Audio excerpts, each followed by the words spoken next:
Praise the Lord. Jesus India T व्हीच्या द्वारे परमेश्वराचं वचन सांगण्याची जी संधी दैवाने दिली त्याबद्दल मी परमेश्वराचे आणि जीसस इंडिया टी व्हीचे आभार मानतो. आजचा आपला विषय आहे देवाची कृपा. आणि कृपा हा एक किती सुंदर शब्द आहे. ग्रेस मार्क्स, की ज्यांना ते ग्रेस मार्क देऊन पास केलं जातं, कृपया. आणि म्हणून देवाचं वचन असं सांगतं की प्रभू येशूची सुवार्ता किंवा शुभवर्तमान ही आनंदाची बातमी आहे आणि ती कृपेची सुवार्ता आहे. प्रेषितांची कृत्याचा 20वा अध्याय आणि 24व्या वचनात असं म्हटलेलं आहे की ख्रिस्ताच्या कृपेची सुवार्ता. आणि म्हणून कृपा समजणं गरजेचं आहे. कारण इफिसकरास पत्र 2:8-9 मध्ये इफिसकरांना लिहिताना पौलाने असं म्हटलेलं आहे की तारण हे कृपेने विश्वासाच्या द्वारे आहे. आणि म्हणून कृपेने जर आहे तर कृपा म्हणजे काय हे समजणं गरजेचं आहे. पहिली गोष्ट ही की कृपा म्हणजे काय. कृपा म्हणजे ज्याच्यासाठी आपण लायक नाही ते देवाने आपल्याला देणं, म्हणजे त्याची आपल्यावर झालेली मर्जी. असं म्हटलेलं आहे की it is a free unmerited grace towards the undeserving and ill deserving. की ज्याच्यासाठी जे लायक नाहीत त्यांच्यासाठी देवाने काहीतरी करणं. आणि कृपा ही मोफत किंवा विनामूल्य आहे, म्हणजे ते आपण काही करून कमवू शकत नाही किंवा मिळवू शकत नाही. कृपेसाठी आपण कोणी लायक नाही, तरीही देवाची मर्जी त्याने आपल्यावर केलेली आहे. आणि म्हणून कृपेचा दुसरा शब्द आहे मर्जी. आणि पवित्र शास्त्राचा हा विषय प्रारंभापासून तर शेवटपर्यंत आपल्याला आढळतो की देवाची कृपा. आणि या कृपेची सुरुवात जुन्या करारात होते आणि त्याची पूर्णता समाप्ती ही नव्या करारामध्ये होत असते. नव्या कराराच्या पत्रामध्ये जर आपण पाहिलं तर सर्वसाधारणपणे नव्या कराराच्या पत्रामध्ये सुरुवातीला पाऊल कृपा किंवा शांती असो असं म्हणून त्या पत्रांची सुरुवात करत असतो. कृपा, दया आणि शांती, म्हणजे शांती ही कृपेच्या द्वारे मिळत असते. बरेचसे पौलाचे नव्या कराराचे पत्र हे कृपेने सुरू होतात आणि शेवटी कृपेने संपतात. याचा अर्थ असा की ख्रिस्ती जीवनाची सुरुवात देखील कृपेने आहे आणि समाप्ती देखील कृपेने आहे. दुसरी गोष्ट, कृपा आणि कर्म याच्यातील फरक. इफिसकरास पत्र 2 आणि वचनं 8 आणि 9 मध्ये असं म्हटलेलं आहे की तुमचे तारण कृपेनेच विश्वासाच्या द्वारे झाले आहे आणि हे तुमच्या हातून झाले नाही तर हे देवाचे दान आहे. कोणी आढ्यता बाळगू नये म्हणून कर्म केल्याने हे झाले नाही. कृपेने विश्वासाच्या द्वारे, म्हणजे बघा कृपा ही नेहमी विश्वासाने प्राप्त होत असते. आणि कृपा आणि कर्म हे परस्पर विरोधी आहेत. म्हणून रोमकरास पत्र 11:6 मध्ये असं लिहिलेलं आहे की जर हे कृपेने आहे तर कर्माने नाहीच, असले तर कृपा ही कृपा नाहीच. म्हणजे जर कृपेने आहे तर कर्माने नाही आहे, म्हणजे एकतर कृपेने किंवा कर्माने. आणि देवापुढे नीतिमान ठरण्याचे 2च मार्ग आहेत. एक तर नियमशास्त्र पाळून म्हणजे कर्म केल्याने, आणि दुसरं देवाच्या कृपेवर विश्वास ठेवून म्हणजे नियमशास्त्र किंवा कृपा. नियमशास्त्र ही कर्माची अपेक्षा करते की आपण देवासाठी काहीतरी करावं, आज्ञापालन करावं. परंतु ख्रिस्त आपल्याला कृपेची ऑफर करतो. आणि योहान त्याच्या शुभवर्तमानात 1 अध्यायाच्या 17व्या वचनात असं लिहितो की नियमशास्त्र मोशेच्या द्वारे आले, पण कृपा व सत्य ही प्रभू येशू ख्रिस्ताच्या द्वारे आली. तिसरी गोष्ट कृपेबद्दल ही की आपल्याला कृपेची गरज का आहे. का प्रत्येकाला मानवजातीला कृपेची गरज आहे. यासाठी इफिसकरास पत्र याचा 2रा अध्याय पहिल्या 5 वचनामध्ये काय लिहिलं आपण पाहू. पौल इफिसकरांना लिहिताना तो म्हणतो की तुम्ही आपले अपराध व आपली पातके यामुळे मृत्यू झाला असता तुम्हास त्याने जिवंत केले. त्यात तुम्ही पूर्वी चालत असा. हे तुमचे कृत्य आपल्या रहाटीप्रमाणे अंतरिक्षाचा राज्याधिपती म्हणजे आज्ञाभंजक लोकात आता कार्य करणाऱ्या आत्म्याचे योगाचा अधिपती याच्या वहिवाटीप्रमाणे असे. त्या लोकात आपण सर्व आपल्या दैहिक वासनात अनुरूपसे मागे वागलो, आपल्या देहाच्या व मनाच्या इच्छेप्रमाणे करत होतो व निसर्गता इतराप्रमाणे क्रोधाची प्रजा होतो. तरी देव दयाघन आहे म्हणून त्याने आपल्या मृत झालो असताही त्याने आपल्यावरील स्वतःच्या परमप्रेमामुळे ख्रिस्ताबरोबर आपणाला जिवंत केले. तुमचे तारण कृपेने झालेले आहे. तर कृपेची गरज काय आहे? कारण आपण सर्वजण आत्मिकरित्या मृत असे आहोत.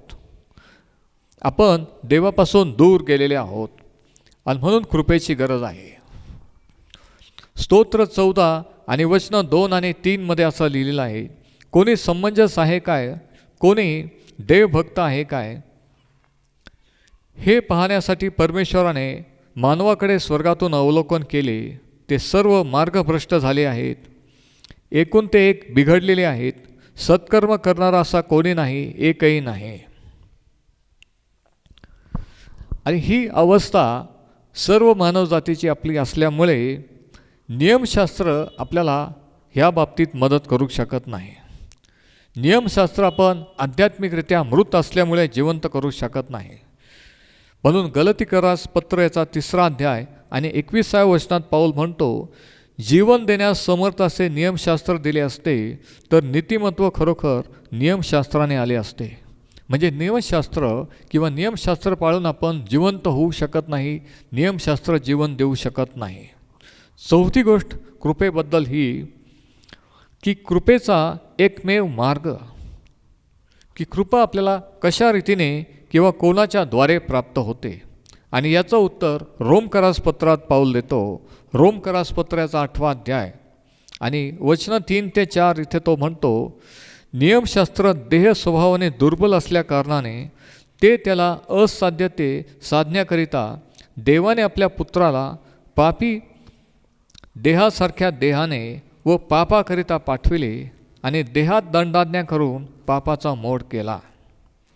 यासाठी की आपण जे देह स्वभावाप्रमाणे आहे तर आत्म्याने चालतो, तर आपणामध्ये नियमशास्त्र विरहित आचरण पूर्ण व्हावे. म्हणजे काय? म्हणजे हे की देवाची कृपा हे ख्रिस्ताच्या द्वारे आपल्याला प्राप्त होते. हा एकमेव मार्ग आहे आणि ह्याच रीतीने आपल्याला देवाची कृपा मिळू शकते. तर कृपा काय आहे? कृपा म्हणजे देवाने आपल्यावर केलेली मर्जी, की ज्याच्यासाठी आपण लायक नाही ते आपल्याला त्याने दिलेलं आहे. कृपा आणि कर्म याच्यातील फरक, की हे 2 परस्पर विरोधी मार्ग आहेत. एक तर कृपेने किंवा कर्माने. आणि सर्व जग, प्रत्येक धर्म हा कर्म केल्याने किंवा देवासाठी काहीतरी केल्याशिवाय आपल्याला तारण प्राप्त होऊ शकत नाही हे शिकवतं. परंतु पवित्र शास्त्राचा आणि इतरांचा फरक हा आहे की तारण हे कृपेने आहे आणि देवाची मोफत देणगी आहे असे पवित्र शास्त्र शिकवतं. तिसरी गोष्ट ही की कृपा ही फक्त प्रभू येशू ख्रिस्ताच्या द्वारे प्राप्त होते. आणि चौथी गोष्ट की आपल्याला कृपेची का गरज आहे? कारण आपण सर्वजण पापी आहोत, देवाच्या गौरवात अंतरलेले आहोत. नीतिमान कोणी नाही, एकही नाही. आपण कोणी नियमशास्त्र पूर्णपणे पाळू शकत नाही. आणि म्हणून देवाने त्याचा पुत्र पाठवला आणि तारण हे मोफत देणगी आपल्याला प्रभू येशूच्या द्वारे उपलब्ध करून दिलेली आहे. परमेश्वर हे वचन आशीर्वादित करो. Praise the Lord. पुन्हा एकदा जीजस इंडिया TV द्वारे देवाचं वचन आपल्यापर्यंत आणण्याचं जे सौभाग्य, जे संधी देवाने दिली त्याबद्दल मी त्याचे आभार मानतो. आणि आजचा आपला विषय आहे की प्रभूची सेवा करण्याचे रहस्य. आज अनेक सेवक, अनेक लोक, देवाचे सेवक देवाची सेवा करीत आहेत, करू इच्छित आहेत. परंतु सेवा कशी करायची, कशी असते, कशी नसते आणि त्याच्यासाठी काय करावं लागतं. सेवा करत असताना आपल्याला कोणकोणत्या अडचणी येतात, कशा कशा गोष्टींना लोकांना सामोरं जावं लागतं, हे महत्त्वाचं आहे.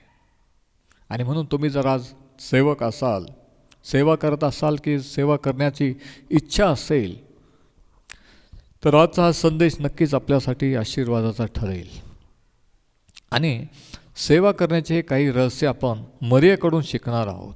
आणि म्हणून तुमच्याजवळ जर नवा करार असेल तर मार्क शुभवर्तमान याचा 14वा अध्याय, मार्क 14 आणि वचनं 3 ते 9 या ठिकाणी प्रभू येशू ख्रिस्त वधस्तंभावर जाण्यापूर्वी घडलेली एक घटना आहे. प्रभू येशू ख्रिस्त थोडक्याच दिवसामध्ये वधस्तंभावर आपला प्राण अर्पण करणार होता आणि त्याला या एका ठिकाणी शिमोन नावाच्या व्यक्तीच्या घरी भोजनाचं आमंत्रण होतं. आणि त्या ठिकाणी ही स्त्री मरिया आलेली आहे. आणि याचा वृत्तांत आपण 14व्या अध्यायात वाचूया, मार्क 14 आणि पहिल्या वचनापासून आपण वाचू. इथे असं म्हटलेलं आहे, मग 2 दिवसानंतर वल्हांडण व बेखमीर भाकरींचा सण होता. तेव्हा त्याने कपटाने कसे धरावे व जिवे मारावे हे मुख्य याजक व शास्त्री वाट पाहत होते. परंतु हे सणात करू नये, तर ते कदाचित लोकांमध्ये गडबड होईल असे त्यांनी म्हटले. म्हणजे पहा, शास्त्री आणि फरीसी हे धार्मिक लोक प्रभू येशूला धरून देण्याच्या तयारीत होते. त्याची वधस्तंभावर जाण्याची वेळ आलेली होती. आणि हा सीन हा बॅकग्राऊंड आहे. आणि काय झालं बघा, 3ऱ्या वचनामध्ये, तो बेथानी येथे कुष्ठरोगी शिमोन याच्या घरी जेवायला बसला असता. शिमोन नावाचा एक कुष्ठरोगी प्रभू येशूने बरा केलेला होता. आणि कृतज्ञता म्हणून त्याने प्रभू येशूला आणि त्याच्या शिष्यांना घरी जेवायला बोलवलं होतं. आणि म्हणून तो त्याच्या घरी जेवायला बसला असता कोणी एक स्त्री जटामांसाची बहुमूल्य सुगंधी तेलाची अलाबास्त्र कोपी घेऊन तेथे आली. तिने ती कोपी फोडून त्याच्या मस्तकावर ओतली. मरिया नावाची ही स्त्री होती असं योहान त्याच्या शुभवर्तमानात सांगतो. आणि प्रभू येशू ख्रिस्त त्या ठिकाणी असताना, कोणतंही तिला आमंत्रण नसताना ती घाईघाईने त्या ठिकाणी आलेली आहे. आणि सर्वात मौल्यवान जे तिने बचत करून ती अलाबास्त्र कोपी मिळवलेली ती आणून त्याच्या पायावर ओतलेली आहे. म्हणजे पहिला धडा सेवेबद्दलचा हा, की मरियाला माहीत होतं की आपल्याला फार थोडा कालावधी प्रभू येशूची सेवा करण्याची आहे. आणि हीच ती संधी आहे. ही जर संधी आपण गमावली तर परत संधी मिळणार नाही, कारण प्रभू येशू वधस्तंभावर जाणार आहे. म्हणून पहिला धडा हा, की तिला माहीत होतं की तिच्याजवळ लिमिटेड टाईम किंवा मर्यादित काल समय आहे. म्हणजेच हे की तुम्हाला न मला देखील सेवा करण्याचा एक लिमिटेड टाईम किंवा मर्यादित काल समय आहे. आपल्याजवळ नेहमीच वेळ असणार नाही आहे. पहिली गोष्ट, सेवा करताना आपण ही ध्यानात ठेवली पाहिजे की सेवेसाठी नेमलेला एक ठराविक काळ आहे. म्हणून पौल इफिसकरांना लिहिताना म्हणतो की संधी साधून घ्या, दिवस वाईट आहेत. प्रभू येशूने सांगितलं त्याच्या शिष्यांना एक दिवशी की रात्र येत आहे तेव्हा कार्य करता येणार नाही. आपण दिवस आहेत तोपर्यंत आपल्याला कार्य केले पाहिजे. म्हणजे प्रभू येशूला देखील सेवा करताना माहीत होतं की त्याच्याजवळ एक लिमिटेड टाईम आहे आणि तुमच्या आणि माझ्याजवळ देखील लिमिटेड टाईम आहे. हा पहिला धडा. पुढे काय झालं बघा, त्या स्त्रीने सर्वात मौल्यवान असं, सर्वात महागडी अशी वस्तू तिच्या जवळचा पैसा खर्च करून, बचत करून ती विकत घेतली आणि ती प्रभू येशूला अर्पण केलेली आहे. जटामांसाचं द्रव्य असलेली. आणि ही जटामांसाची वनस्पती हिमालय पर्वताच्या पायथ्याशी आढळते आणि त्याच्यातून परफ्यूम किंवा सुगंधी द्रव्य हे तयार केले जातात. ही अत्यंत मौल्यवान आणि महागडी अशी कोपी असते. आणि मरियेने सर्वात महागडं, जिच्यासाठी तिला स्वतःचं सर्व काही खर्च करावं लागलं, हे तिने प्रभू येशूला दिलेलं आहे. आणि म्हणून दुसरा धडा हा, की मरियाने तिचं सर्वात जे उत्तम, सर्वात बेस्ट ते प्रभू येशूला अर्पण केलं. आणि आपण देखील जे आपलं सर्वात उत्तम ते प्रभू येशूला दिलं पाहिजे. मग तुमचा वेळ असो, तुमची कला कौशल्य असो, तुमचा पैसा असो, उरलेलं ते आपण देवाला देतो. परंतु मरियाने सर्वात उत्तम ते त्याला दिलं. आणि म्हणून दुसरा धडा की सर्वात उत्तम जे आहे ते देवाला द्या. आणि मग चौथं वचन बघा, चौथ्या वचनात लिहिलेलं आहे, तेव्हा कित्येक आपसात चडफडून म्हणाले की ह्या सुगंधी तेलाचा असा नाश का केला.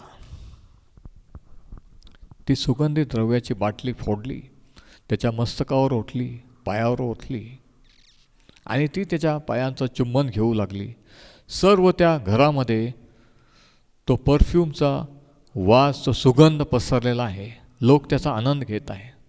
परंतु काही लोक, काही शिष्य आणि त्याच्यापैकी मुख्यत्वे योहान म्हणतो की यहूदा इस्करियोत आणि त्याच्याबरोबरचे काही लोक म्हटले की ह्या तेलाचा असा नाश का केला. किती विशेष आहे नाही का. यहूदा हा प्रभू येशूचा शिष्य होता.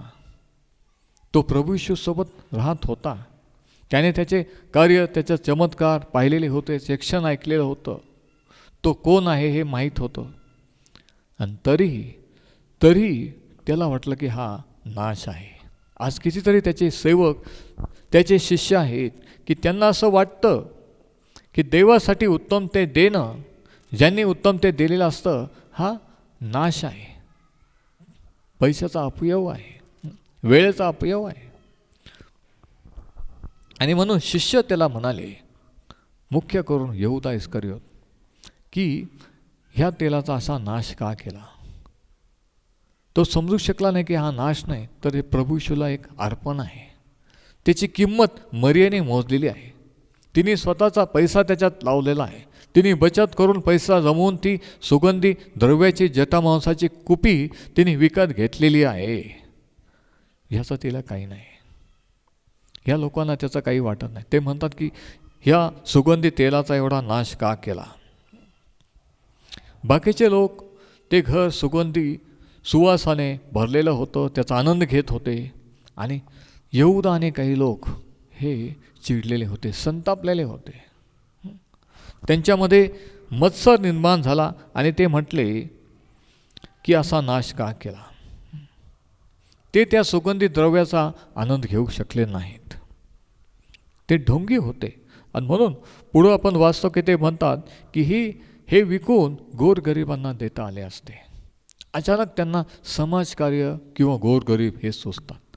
अचानक त्यांचा फोकस प्रभू येशू ख्रिस्तावरून सामाजिक कार्याकडे जातं आणि ते म्हणतात की गोरगरिबांना देता आलं असतं.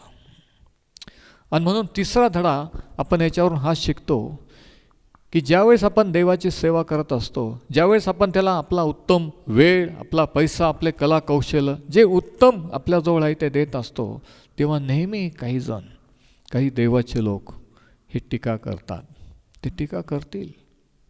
याचा कदाचित तुम्ही अनुभव घेतला असेल, मी अनुभव घेतलेला आहे. तर सर्वच वाहवा करतात आपली असे नाही. काही जणांना ते आवडत नाही.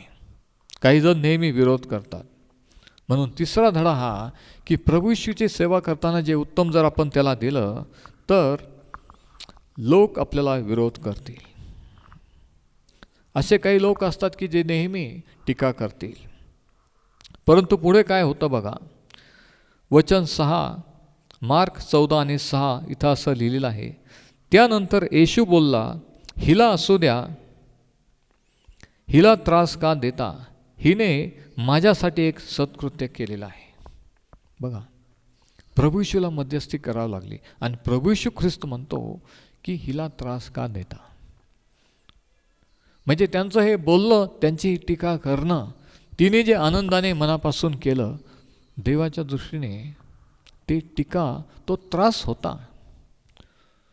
तुम्ही आणि मी त्याची सेवा करत असताना जे आपल्या विरुद्ध कुरकुर करतात, टीका करतात, ह्याची नोंद प्रभू येशू ख्रिस्त घेत असतो. त्याने मरियाबद्दल ते काय बोलल्याची नोंद घेतली आणि तो म्हणतो की तुम्ही हिला त्रास का देता, हिने माझ्यासाठी एक महान कृत्य केलेलं आहे, एक सत्कृत्य केलेलं आहे, मोठं काम केलेलं आहे. आणि पुढे तो म्हणतो की गोरगरीब नेहमीच तुमच्याजवळ आहेत, पण व तुम्हाला पाहिजे तेव्हा तुम्ही त्यांचे बरे करू शकता, पण मी तुमच्याजवळ नेहमी आहे असं नाही. पुन्हा एकदा प्रभू येशू त्यांना सांगतोय की एक ठराविक कालावधीसाठी, काही दिवसासाठी, काही काळाकरता मी तुमच्याबरोबर आहे, नेहमी नाही. आणि म्हणून जे काही तुम्हाला माझ्यासाठी करायचं त्याची एक संधी आहे, ठराविक लिमिटेड मर्यादित वेळ आहे, पण ते समजू शकत नाही. ह्याच्यावरून आपल्याला त्यांचा ढोंगीपणा दिसून येतो की जरी ते शिष्य होते, स्वतःला शिष्य म्हणवत होते, जरी तिथे बाकीचे लोक आलेले होते, तरी ते हे समजू शकले नाही. बरेच वेळेस लोक आपल्यालाही समजू शकत नाही. आणि पुढं त्याने असं म्हटलेलं आहे, वचन 8, जे काही तिच्याने करविले ते हिने केले. तिने माझ्या शरीराला उत्तर कार्यासाठी अगोदरच सुगंधी द्रव्य लावून ठेवलेले आहे. चौथा धडा हा की जे काही ती करू शकते, जे काही ती करू शकत होती ते तिने केलं. जे काही तुम्ही आणि मी करू शकतो ते आपण केलं पाहिजे. बरेच वेळेस आपल्याला वाटतं की आपण उपदेश करू शकत नाही, आपण बायबल टीचिंग देऊ शकत नाही, आपल्याला हे दान नाही, ते दान नाही. पण आपण काय करू शकतो? कोणती कला देवाने दिलेली आहे? जर संपत्ती, पैसा दिलेला आहे, वेळ दिलेला आहे, तर आपण एखाद्याची भेट घेऊ शकतो, देवाच्या कार्याला हातभार लावू शकतो. जे काही आपण करू शकतो. प्रभू येशूने चौथा धडा या ठिकाणी आपण शिकतो हा की हिच्याने जे करविले ते हिने केले. म्हणजे जे आपण करू शकतो ते आपण केलं पाहिजे, जे करू शकत नाही ते नाही. आणि तुम्हाला माहीत आहे का, बरेच वेळेस आपण जे करू शकत नाही ते आपल्याला वाटतं की ते करता आलं असतं तर बरं झालं असतं. पण आपण काय करू शकतो, आपल्याजवळ काय आहे हे महत्त्वाचं आहे, आणि तेच आपण देवाला दिलं पाहिजे. म्हणून चौथा धडा हा की आपण जे करू शकतो ते आपण केलं. प्रभू येशू म्हणतो हिच्याने जे करविले ते हिने माझ्यासाठी केले. आणि पुढे तो म्हणतो की हिने माझ्यासाठी, माझ्या उत्तर कार्यासाठी हे सुगंध द्रव्य अगोदरच लावलेलं आहे. म्हणजे प्रभू येशू ख्रिस्त वधस्तंभावर जे मरण सोसणार आहे, मरियेने हा विश्वास ठेवला होता की तो तिचा तारणारा होणार आहे, तो तिचा तारणारा आहे, तो तिचे पाप वाहणार आहे. म्हणजे अगोदरच त्याचं मरण होण्याच्या अगोदर विश्वासाने मरियेने हे केलेलं आहे. बघा, देवाला देणं विश्वासाने देणं. तिने अगोदरच विश्वास, प्रभू येशूचं मरण आणि पुनरुत्थान होण्याच्या अगोदरच तिने विश्वास ठेवला होता की हाच आमचा मसीहा, इस्रायलचा मसीहा, हाच माझा तारणारा आहे. आणि या विश्वासाने तिने ते अर्पण दिलेलं होतं. देवाला नुसतं देणं वेगळं आणि विश्वासाने देणं वेगळं. आणि म्हणून प्रभू येशू 8व्या वचनात म्हणतो की हिच्याने जे करविले ते हिने केले. हिने माझ्या शरीराला उत्तर कार्यासाठी अगोदरच सुगंधी द्रव्य लावून ठेवलेले आहे. आणि मग 9व्या वचनात तो काय म्हणतो बघा, वचन 9, मार्क 14:9, मी तुम्हास खचित सांगतो की सर्व जगात जेथे जेथे सुवार्ता येईल तेथे तेथे हिने जे केले आहे हे हिचे स्मरणात सांगतील. प्रभू येशूने म्हटलं की जगभर ज्या ज्या ठिकाणी माझी सुवार्ता गाजवली जाईल, मी स्वर्गात गेल्यानंतर तिथे तिथे मरियाच्या नावाचा उल्लेख होईल. आणि तुम्हाला माहिती आहे का, मार्कने आणि योहानाने ज्यावेळेस त्यांचं शुभवर्तमान लिहिलं देवाच्या आत्म्याच्या प्रेरणेने, ह्या दोघा लेखकांनी मरियेने हे जे प्रभू येशूसाठी केलं, ती अलाबास्त्र कोपी विकत घेऊन ती फोडून प्रभू येशूला अभिषेक केला, मरणाचा अभिषेक, ते वर्णन ह्या दोन्ही लेखकांनी त्यांच्या शुभवर्तमान केलेलं आहे. आणि म्हणून मरियेचं नाव हे कायमचं देवाच्या वचनात अजर अमर झालेलं आहे. मरियेची आठवण कायमची राहिलेली आहे. आणि म्हणून शेवटचा धडा हा की देवाला तुमचं नाव करू द्या. आज अनेकांना वाटतं की माझं नाव व्हावं, परंतु आपलं नाव होणं, तुमचं किंवा माझं नाव होणं महत्त्वाचं नाही, त्याचं नाव झालं पाहिजे, नाही का. आणि म्हणून शेवटचा 5वा धडा आपण हा शिकतो की आपण आपलं नाव मोठं करण्याचा प्रयत्न करू नये, तर देवाला आपलं नाव करू द्या. देवाने, प्रभू येशूने मरियाचं नाव मोठं केलं आणि आजही आणि कायमची ती स्मरणात राहिली, ती देवाच्या वचनात राहिली. तर हे 5 धडे आपण मरियेकडून प्रभूची सेवा करण्याविषयी शिकतो. देवबाप हे वचन आशीर्वादित करो.